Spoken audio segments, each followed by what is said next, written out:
हम चर्चा करेंगे नेचुरोपैथी एक स्पोर्ट्समैन के लिए कैसे ज़रूरी है।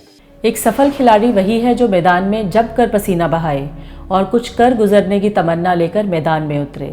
लेकिन यह संभव तभी है जब खिलाड़ी पूर्णतः स्वस्थ हो, और स्वस्थ रहने के लिए हमें प्रकृति से जुड़े रहना बहुत ही ज़रूरी है।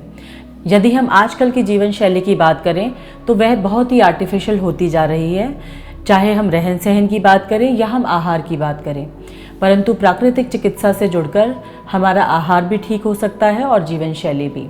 प्राकृतिक चिकित्सा में शरीर तंदुरुस्ती के लिए सबसे ज़्यादा ज़रूरी है तेल मालिश।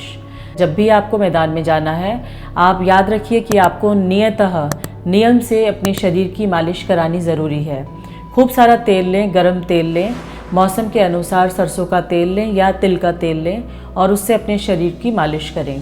धूप में बैठकर 20 से 25 मिनट तक अपने शरीर का घर्षण करें और उसके बाद अपने आप या तो गर्म पानी से नहाएं और या फिर आप स्टीम बाथ लें। स्टीम बाथ के लिए स्टीम का एक चैम्बर होता है जिसमें आपको पानी पीकर सिर पे गीला तौलिया रखकर 10 से 15 मिनट तक बिठाते हैं।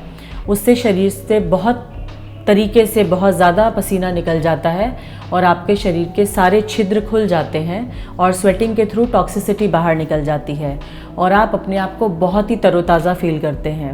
स्टीम बाथ लेने से हीमोग्लोबिन भी बढ़ता है। दूसरी चीज़ है पाचन क्रिया। यदि खिलाड़ियों का पाचन ठीक है तो वह सब हमेशा तंदुरुस्त रहेंगे। उन्हें यह ध्यान रखना बहुत ज़रूरी है कि उनका मल त्याग समय से होता है या नहीं है और उनके शरीर में वायु इकट्ठी तो नहीं हो रही है। उसके लिए नियम या हफ्ते में 2 से 3 बार गर्म पानी से अनीमा लिया जा सकता है, जिससे जो भी आप खाना खाएं वो पखाना ना बन जाए, वो कम्प्लीटली पच जाए। तीसरी चीज़ है, जो लोग भी खेल खेलते हैं उनका मिट्टी से जुड़े रहना बहुत ज़रूरी है। तो खिलाड़ियों के लिए मिट्टी का लेप करना बहुत ज़रूरी है। मिट्टी का लेप करने से खिलाड़ियों की छाती स्ट्रांग होती है, खिलाड़ियों की रोग प्रतिरोधक क्षमता बढ़ती है। मिट्टी का लेप एक ऐसा इलाज है प्राकृतिक चिकित्सा में जो किसी भी बीमारी से आपको छुटकारा दिला सकता है। इसके लिए ज़मीन से 3 से 4 फुट की नीचे की मिट्टी लेते हैं, उसको 7 से 8 घंटे पहले भिगो देते हैं और फिर पूरे शरीर पर 40 से 45 मिनट तक उसका लेप करते हैं। इस दौरान आप धूप में बैठ सकते हैं। 40 से 45 मिनट तक जब आप लेप करेंगे, उसके बाद शरीर पे घर्षण करके उस मिट्टी को उतारा जाता है। जब हम घर्षण करके मिट्टी का लेप शरीर से उतारते हैं तो एंटीजेंस हमारी बॉडी में जाते हैं और आपकी छाती स्ट्रांग हो जाती है। तो मिट्टी का लेप करने से बहुत ही एनर्जी मिलती है और आपके फेफड़े स्ट्रांग हो जाते हैं। इसके अलावा एक और इलाज है जिससे आपके फेफड़ों को शक्ति मिलती है और शरीर की ऊर्जा बढ़ती है। खिलाड़ियों को नियतः हर हफ्ते में 2 से 3 दिन कुंजल करना चाहिए, जिसमें सुबह उठते ही बिल्कुल खाली पेट 1 लीटर पानी में हल्का सा नमक डालें और उसे हल्का सा गुनगुना करें और उसे एक सांस में पी जाएं। या तो शरीर उसे अपने आप बाहर फेंक देगा या आप गले में उंगली मारकर उसे उल्टी कीजिए। इससे भी छाती स्ट्रांग होती है और आपके शरीर में किसी भी तरह के वायु और पित्त जमा नहीं होते हैं।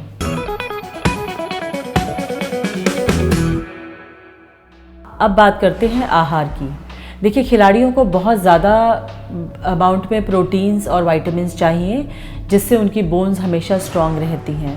तो खिलाड़ियों को अपने आहार में दालों का प्रयोग, लेग्यूम्स का प्रयोग, लेंटिल्स का प्रयोग बहुत ज़्यादा करना चाहिए। इनफैक्ट मैं तो ये कहूँगी कि आप गेहूं को बिल्कुल साइड में कीजिए। जितना ज़्यादा प्राकृतिक आहार है, जैसा हमने बात की, प्राकृतिक आहार 80% और 20% कुक्ड डाइट रहनी चाहिए। तो अपनी डाइट में जितना ज़्यादा फल को, मेवों को और सब्जियों को बढ़ाएंगे उतना ज़्यादा बेटर हो जाएंगे। इसके अलावा स्पेसिफिकली खिलाड़ियों को दालों का प्रयोग बहुत ज़्यादा करना है। They are very high in proteins, rich in proteins. तो शरीर को प्रोटीन चाहिए। आपको मेवों का प्रयोग भी बहुत ज़्यादा करना है, क्योंकि यदि आप मेवे खाएंगे तो आपकी बोन्स स्ट्रांग रहेंगी। दिन में 2 से 3 बार वेजिटेबल जूस ज़रूर पीजिए। फलों के जूस को हम समर्थन नहीं करते हैं। फल खाइए लेकिन जूस पीजिए। रोटी, दाल, चावल जो भी जगह बचती है शरीर में, फल, जूस, मेवे और सलाद लेने के बाद आप रोटी, दाल, चावल भी खाइए। आहार को हमेशा इतना खाइए कि खाने के बाद आपके शरीर में थोड़ा सा खाली स्थान बच जाए, आपके पेट में थोड़ा सा खाली स्थान बच जाए। तो यदि आप नियमित आहार को लेंगे मैं पूरी आशा करती हूँ वो अपना बेस्ट कर पाएंगे और उन्हें अपनी लाइफ में और अपने प्रोफेशन में हमेशा सक्सेस मिलेगी। धन्यवाद। स्पोर्ट्समैन के लिए थेरेपी।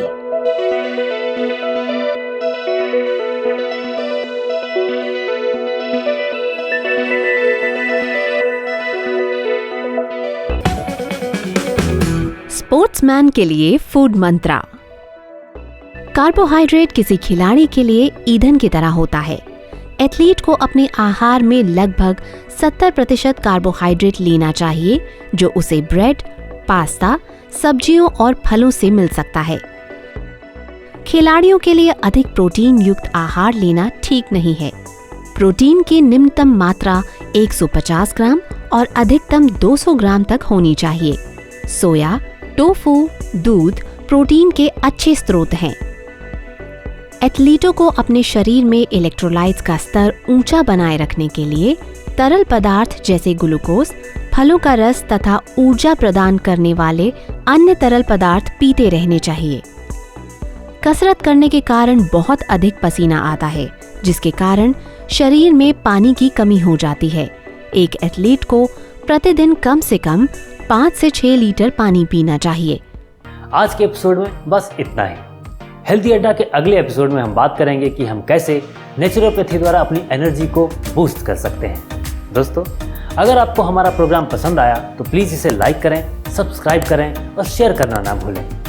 आपके स्वास्थ्य से जुड़ी कुछ और इन्फॉर्मेशंस और कुछ हेल्दी टिप्स के साथ आपसे फिर होगी मुलाकात। तब तक अपने स्वास्थ्य का रखें ख्याल। नमस्कार।